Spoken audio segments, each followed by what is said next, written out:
Layakkan setiap kami ya Tuhan pada saat malam hari ini, untuk kami boleh datang Tuhan masuk dalam hadirat-Mu. Kami rindu Tuhan untuk memuji dan menyembah-Mu. Bertahtalah Tuhan di atas pujian dan penyembahan kami. Oh, kita sembah Tuhan. Kiarala karalaba shiridiata karalaba. Kami muliakan Engkau, kami tinggikan nama-Mu. Segala hormat dan pujian hanyalah bagi-Mu Tuhan. Oh, langit dan bumi memuji Tuhan, sungguh luar biasa. Oh, dan kami umat-Mu rendahkan diri untuk sujud dan menyembah. Oh, terima kasih Tuhan buat penyertaan-Mu, buat rencana-Mu atas setiap hidup kami. Ya Allah,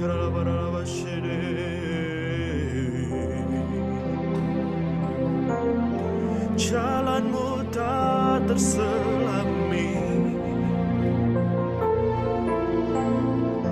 oleh setiap hati kami. Namun satu hal yang ku percaya, ada rencana yang indah, tiada terduga kasih-Mu. Heran dan besar bagiku arti kehadiran-Mu selalu nyata di dalam hidupku. Penyertaan-Mu sempurna, rancangan-Mu penuh damai, aman dan sejahtera walau di tengah badai. Ingin ku selalu bersama, rasakan keindahan arti kehadiran-Mu Tuhan. Kita bersama sudah sembah Tuhan. Oh, jalan-Mu tak terselami oleh setiap hati kami. Namun satu hal yang ku percaya, ada rencana-Mu Tuhan, ada rencana yang indah. Oh, tiada terduga kasih-Mu. Heran dan besar bagiku arti kehadiran-Mu selalu nyata di dalam hidupku. Penyertaan-Mu sempurna, rancangan-Mu penuh damai, aman dan sejahtera walau di tengah badai. Ingin ku selalu bersama, rasakan keindahan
tetap. Oh Yesus Tuhan, kami rindu Engkau hadir Tuhan di tengah umat-Mu. Dimanapun kami berada, kami percaya Engkau hadir melawat setiap kami, ya Tuhan. Segala hormat, pujian, syukur kami naikkan hanya bagi-Mu. Terima kasih ya Tuhan. Ya Ratakaralambat, sungguh baik Kau Tuhan. Segala ucapan syukur kami Tuhan, kami naikkan hanya bagi-Mu. Terima kasih Tuhan. Yesus, Kau sungguh baik. Yesus, nama-Mu indah. Yesus, ku cinta Kau selalu. Ku tinggikan, ku agungkan selamanya. Yesus, Yesus, terima kasih Tuhan. Kau sungguh baik. Yesus, nama-Mu indah. Yesus, ku cinta Kau selalu. Ku tinggikan, ku agungkan selamanya. Ku mau memuji-Mu, ku selalu puji-Mu. Ku mau menyembah-Mu, ku selalu sembah-Mu. Kau yang layak terima semua pujian, kemuliaan hanya bagi Tuhan. Sungguh baik Kau Tuhan, mari dengan pujian ini bersama-sama. Yesus, Kau sungguh baik. Yesus, nama-Mu indah. Yesus, ku cinta Kau selalu. Ku tinggikan, ku agungkan selamanya. Ku mau memuji-Mu, ku selalu puji-Mu. Ku mau menyembah-Mu, ku selalu sembah-Mu. Kau yang layak terima semua pujian, kemuliaan hanya bagi Tuhan. Oh, semua kemuliaan dan keagungan tertuju padamu, Tuhan dan Rajaku. Segenap jiwa dan nafasku menyembah Yesus yang hidup.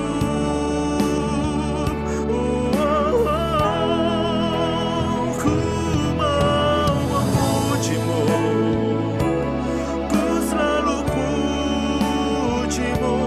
Ku mau menyembah-Mu, ku selalu sembah-Mu. Kau yang layak terima semua pujian, kemuliaan hanya bagi Tuhan. Naikkan pujian bagi Tuhan. Ku mau memuji-Mu, segala pujian hanya bagi-Mu Tuhan. Sembah-Mu, ku mau menyembah-Mu, ku selalu sembah-Mu. Kau yang layak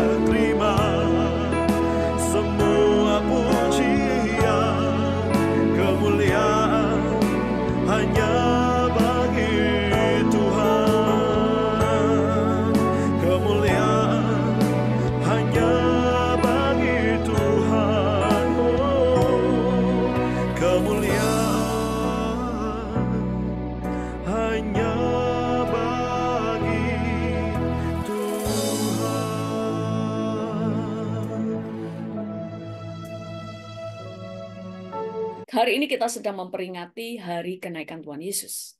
Apa arti kenaikan Tuhan Yesus ke surga bagi kita, orang yang percaya? Sebelum kita membahas tentang kenaikan Tuhan Yesus, kita perlu mengucap syukur, kita perlu bangga punya Tuhan seperti Allah kita. Tidak ada ajaran dimanapun yang menyatakan bagaimana Allahnya, bahwa Tuhan mereka mau datang ke bumi menyelamatkan hidup mereka. Tidak ada satu agama pun yang mengajarkan bagaimana Tuhan mereka berkorban untuk umatnya. Mereka hanya mengenal bahwa Tuhannya baik, tetapi mereka tidak pernah bisa melihat dan membuktikannya. Tetapi Yesus tidak hanya menyatakan kepada, tetapi Tuhan Yesus tidak hanya berfirman bahwa Dia adalah Allah yang mengasihi, tetapi Dia telah membuktikan perkataannya. Ada banyak orang yang berkata bahwa kenapa orang Kristen itu menyembah Yesus sebagai Tuhan? Bukankah dia manusia biasa? Apakah Yesus disembah hanya karena dia lahir tanpa ayah? Kalau begitu, bukankah Adam lebih hebat daripada Yesus? Karena Adam lahir tanpa ayah dan tanpa ibu. Adam memang lahir tanpa ayah dan tanpa ibu.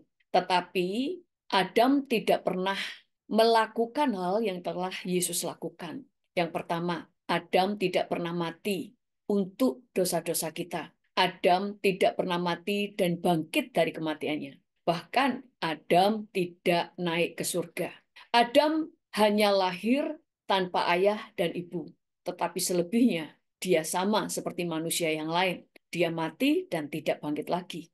Lalu bagaimana dengan Elia dan Henok? Elia dan Henok naik ke surga, hidup-hidup, tetapi mereka berdua tidak pernah mati dan bangkit dari kematiannya. Mereka langsung naik ke surga. Dan mereka berdua tidak pernah menyerahkan nyawanya untuk menebus dosa-dosa kita. Contohnya lagi ada Lazarus. Lazarus kan juga bangkit seperti Tuhan Yesus. Dia bangkit dari kematian. Kenapa Lazarus tidak dijadikan Tuhan? Lazarus bangkit dari kematian. Tetapi yang membangkitkan dia adalah Tuhan Yesus. Dan Lazarus setelah bangkit dari kematian, dia mati kembali.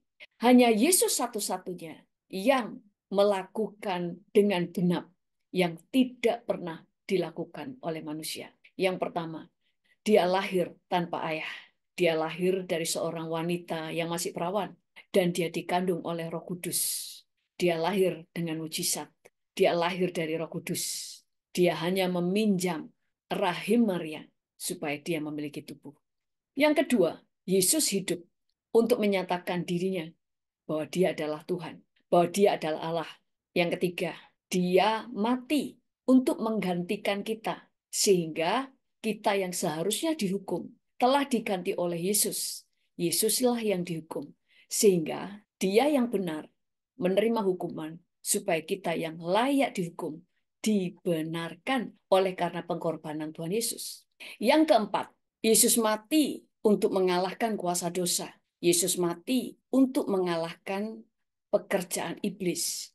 Yang kelima, Yesus bangkit dari kematian untuk mengalahkan kuasa maut. Sehingga setiap orang yang percaya kepada Yesus, waktu dia mati, dia tidak perlu turun ke alam maut. Tetapi dia langsung bertemu Tuhan Yesus di Firdaus. Yang keenam, Yesus naik ke surga untuk menyediakan tempat bagi orang yang percaya kepada dia. Hanya Yesus satu-satunya yang melakukan proses dia lahir, dia mati, dia bangkit, dan dia naik ke surga. Tidak ada satu manusia pun yang sama seperti Yesus. Adam lahir tanpa bapak, tapi dia mati dan tidak pernah bangkit lagi.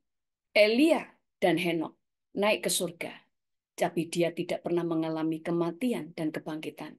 Lazarus, dia dibangkitkan dari kematian, tetapi dia mati kembali. Dia tidak pernah mengalami dibangkitkan dari kematian dan langsung naik ke surga dengan tubuhnya, tapi dia mati kembali. Hanya Yesus satu-satunya yang melakukan keempat hal ini. Lahir tanpa ayah. Dia lahir karena kuasa Roh Kudus. Yang kedua, dia mati. Ketiga, dia bangkit dari kematian. Dan yang keempat, dia naik ke surga dengan tubuhnya sendiri. Dia tidak naik berupa roh, tapi dia naik dengan tubuhnya. Dan Yesus naik ke surga, duduk di sebelah kanan Allah Bapa. Tidak pernah dikatakan bahwa Adam, Elia, Henok Lazarus duduk di sebelah kanan Allah Bapa. Hanya Tuhan Yesus. Apa arti kenaikan Tuhan Yesus ke surga bagi kita? Yang pertama, kenaikan Tuhan Yesus ke surga menandakan Yesus telah mengakhiri pelayanannya di bumi dengan berhasil, dengan genap. Misinya berhasil. Semua yang dilakukan genap. Mazmur 68 ayat 19 berkata, Engkau telah naik ke tempat tinggi, telah membawa tawanan-tawanan. Engkau telah menerima persembahan-persembahan di antara manusia, bahkan dari pemberontak-pemberontak untuk diam di sana, ya Tuhan Allah. Efesus 4 ayat 8 berkata, itulah sebabnya kata Nas, tatkala ia naik ke tempat tinggi, ia membawa tawanan-tawanan. Ia memberikan pemberian-pemberian kepada manusia. Pada waktu Yesus naik ke surga, dia membawa para tawanan. Tawanan apa? Pada waktu Yesus naik ke surga, dia membawa tawanan-tawanan. Siapakah mereka? Yaitu orang-orang percaya yang mati sebelum zaman Tuhan Yesus. Sehingga pada waktu Yesus mati, dia melepaskan para tawanan. Pada zaman sebelum Tuhan Yesus mati, semua orang yang mati di dalam Tuhan, yang menyembah Allah Yehova, mereka semuanya turun ke Hades. Dan pada waktu Yesus mati di atas kayu salib, maka mereka semua yang terpenjara di Hades dilepaskan. Itu sebabnya dikatakan ada kebangkitan orang-orang percaya. Pada waktu Yesus bangkit, mereka semuanya keluar dari kubur. Dan pada waktu Tuhan Yesus naik ke surga, Yesus membawa tawanan-tawanan naik ke surga juga. Itu sebabnya Alkitab berkata, tatkala ia naik ke tempat tinggi, ia membawa tawanan-tawanan. Kisah Para Rasul 2 ayat 34-35 berkata, sebab bukan Daud yang naik ke surga. Malahan Daud sendiri berkata, Tuhan telah berfirman kepada Tuanku. Tuhan telah berfirman kepada Tuanku, yaitu Bapa telah berfirman kepada Tuhan Yesus. Duduklah di sebelah kananku, ku di sini adalah Bapa, sampai ku buat musuh-musuhmu, yaitu musuh-musuh Tuhan Yesus, menjadi tumpuan kakimu. Yesus naik ke surga dan duduk di sebelah kanan Allah Bapa. Itu sebabnya kebangkitan Tuhan Yesus menjadi sebuah jaminan kepada kita bahwa setelah kita mati, kita akan naik ke surga. Karena di mana Yesus berada, di situ juga kita berada. Bahkan itu juga sebuah gambaran kepastian pada waktu Yesus datang ke bumi menjemput gerejanya, kita juga akan naik bersama-sama seperti pada waktu Yesus naik ke surga. Ibrani 10 ayat 12 berkata, tetapi ia, yaitu Yesus, setelah mempersembahkan hanya satu korban saja karena dosa, ia atau Yesus duduk untuk selama-lamanya di sebelah kanan Allah. Yang kedua, kenaikan Yesus menandakan hal yang baru, yaitu sekarang Yesus di surga bekerja sebagai pembela-pembela kita, karena Alkitab berkata, sekarang dia adalah imam besar kita. Pada waktu Yesus di bumi, tugas Yesus adalah menggenapi hukum Taurat, menggantikan kita untuk menerima hukuman, sehingga kita tidak dihukum, tetapi dibenarkan. Sehingga lewat kematian Yesus, kita menerima jaminan diampuni. Dan pada waktu dia naik ke surga, Yesus punya pekerjaan yang baru. Bukan menebus dosa, tetapi dia menjadi imam besar kita di surga. Ibrani 4 ayat 14 berkata, karena kita sekarang mempunyai imam besar agung yang telah melintasi semua langit, yaitu Yesus, Anak Allah. Baiklah kita teguh berpegang pada pengakuan iman kita. Yesus menjadi imam besar kita. Sehingga kita punya imam besar di surga yang selalu memberikan pembelaan kepada kita. Dia menjadi perantara kita, antara kita dengan Bapa. Itu sebabnya tidak ada keselamatan di luar Yesus. Tidak ada satu orang pun yang bisa datang kepada Bapa kalau tidak melalui Yesus. Karena Bapa sangat kudus, tidak ada orang yang tidak kudus bisa mencapai kepada Bapa. Itu sebabnya kita butuh imam besar di surga yang selalu menjadi perantara kita, sehingga kita selalu bisa connect dengan Bapa kita. Ibrani 7 ayat 25 berkata, Karena itu, Yesus sanggup juga menyelamatkan dengan sempurna semua orang yang oleh Dia datang kepada Allah, sebab Dia hidup senantiasa untuk menjadi pengantara kita. Yesus mampu menyelamatkan seutuhnya orang-orang yang datang kepada Dia, karena Dia selalu hidup menjadi pengantara kita. Yang ketiga, kenaikan Tuhan Yesus membuat kita menerima pencurahan Roh Kudus. Pada waktu Elia mau naik ke surga, Elisa terus berjalan mendampingi Elia karena dia berharap menerima pengurapan double porsi dari Elia. Karena dia tahu ada urapan yang Tuhan berikan kepada Elia. Kita ingat pada waktu Elia dan Elisa berjalan, tiba-tiba datang kereta dengan kuda berapi memisahkan kedua orang ini, yaitu Elia dan Elisa. Karena kereta kuda berapi ini membawa Elia naik ke surga. Pada waktu Elia naik ke surga, Elia melemparkan jubahnya. Sehingga kemudian Elisa menerima pengurapan double porsi. Bukankah itu gambaran yang akan terjadi di masa yang akan datang? Yaitu pada waktu Yesus naik ke surga, yang terjadi berikutnya adalah murid-murid Tuhan Yesus menerima pencurahan Roh Kudus. Sehingga kita semua menerima pengurapan yang ada pada Yesus. Yang keempat, Yohanes 4. Yohanes 14 ayat 12 berkata begini. Aku berkata kepadamu, sesungguhnya barang siapa percaya kepadaku, ia akan melakukan juga pekerjaan-pekerjaan yang aku lakukan, bahkan pekerjaan-pekerjaan yang jauh lebih besar daripada itu. Sebab aku pergi kepada Bapa. Kenaikan Tuhan Yesus ke surga membuat kita semua orang percaya menerima akses kepada Bapa. Ibrani 4 ayat 15 sampai 16 berkata, sebab imam besar yang kita punya bukanlah imam besar yang tidak dapat turut merasakan kelemahan-kelemahan kita. Sebaliknya, sama dengan kita ia telah dicobai, hanya tidak berbuat dosa.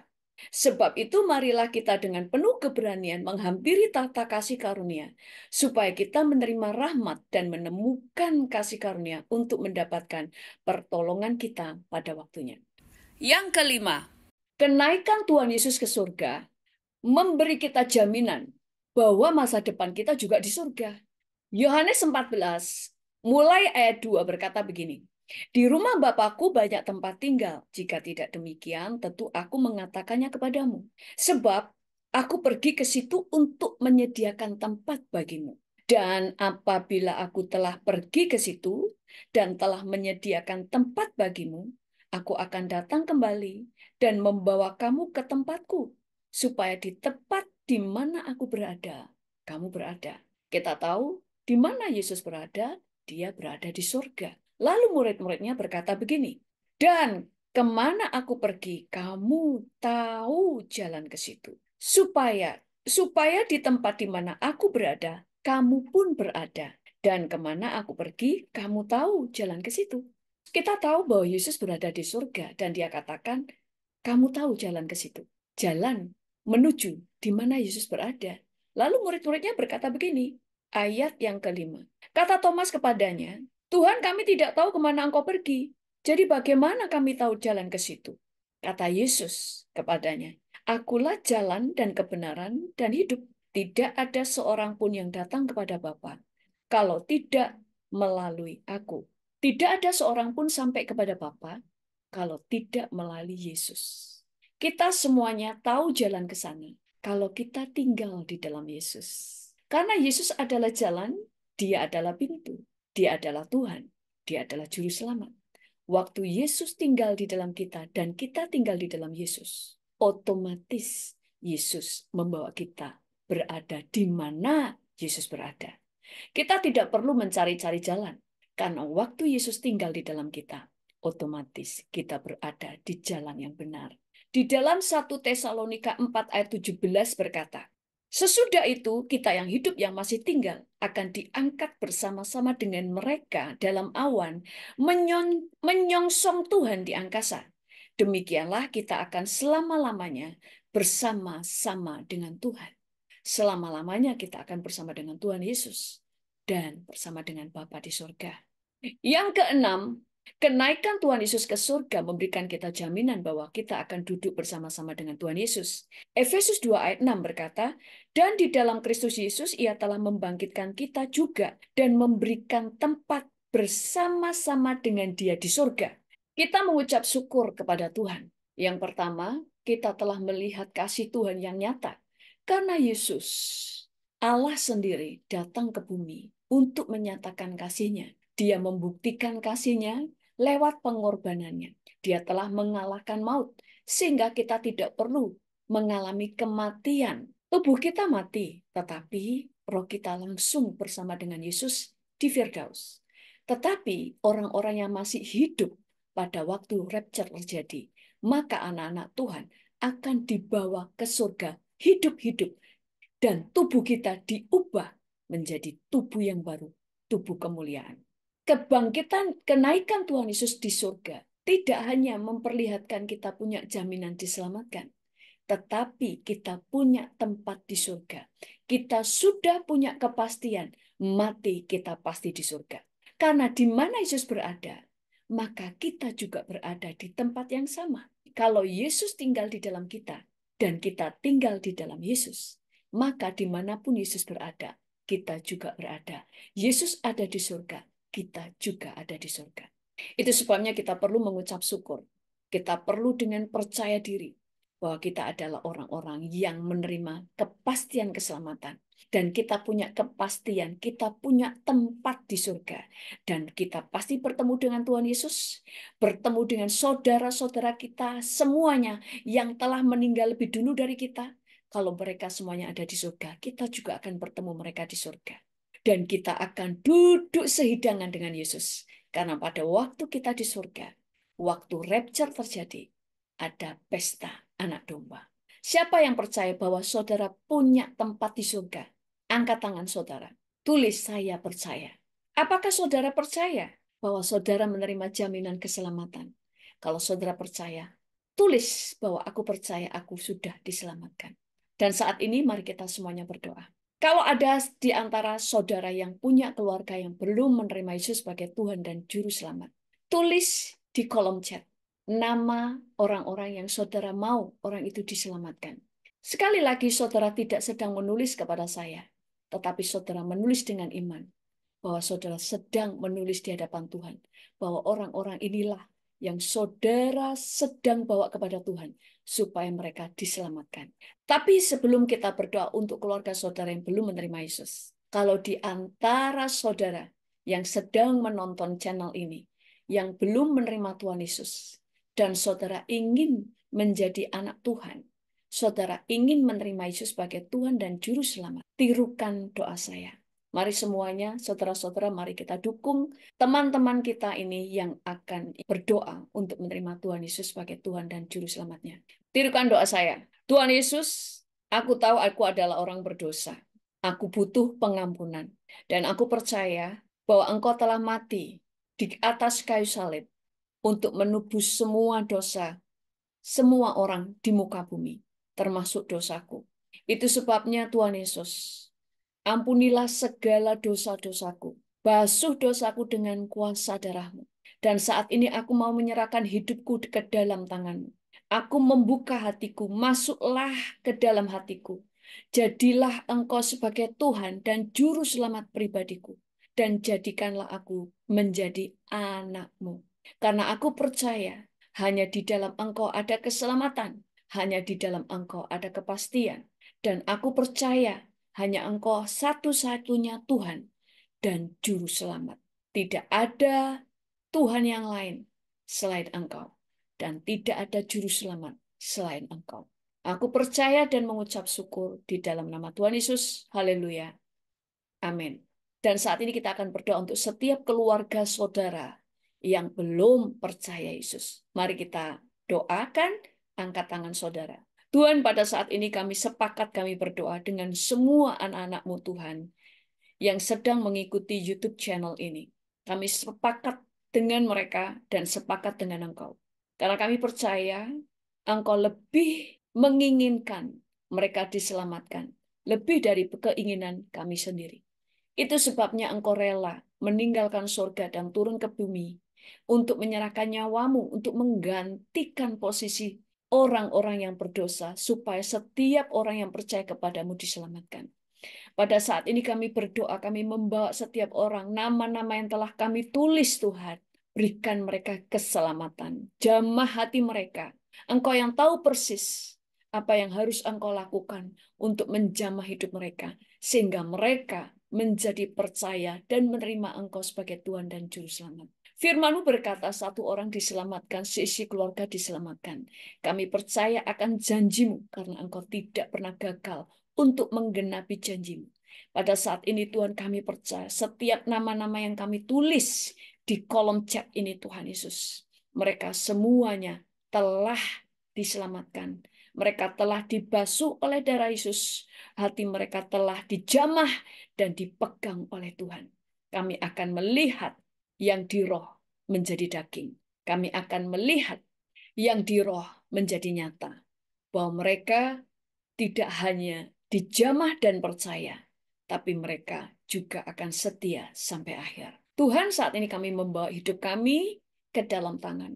Kami bersyukur, Engkau Tuhan yang hebat, Engkau Tuhan yang dahsyat, Engkau Tuhan yang telah melakukan segala sesuatu jauh melebihi apa yang pernah kami pikirkan dan harapkan. Engkau telah mengampuni kami, Engkau bahkan menjadikan kami anak. Bahkan Kau tidak hanya menjadikan kami anak, tetapi Engkau menjadikan kami mempelai. Kami bersyukur kepadamu Tuhan. Terpujilah namamu di dalam nama Tuhan Yesus. Haleluya. Amin. Selama Tuhan Yesus beserta memberkati.